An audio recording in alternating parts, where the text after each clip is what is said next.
در خدمت زیباجی نازنینم هستم که 9 ماه پیش عمل پروتز پکسی، ابدومینوپلاستی، ساکشن 360 درجه و تزریق چربی توی باسن براشون انجام دادیم.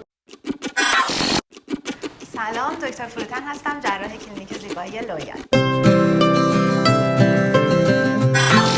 رضایتمند بودن خدا رو شکر و سایز لباساشون قشنگتر به تنشون میشینه، لباساشون قشنگتر شده. در واقع توی این عمل ما دنبال کاهش وزن واقعا نیستیم، دنبال قشنگتر شدن شیپ بدن هستیم.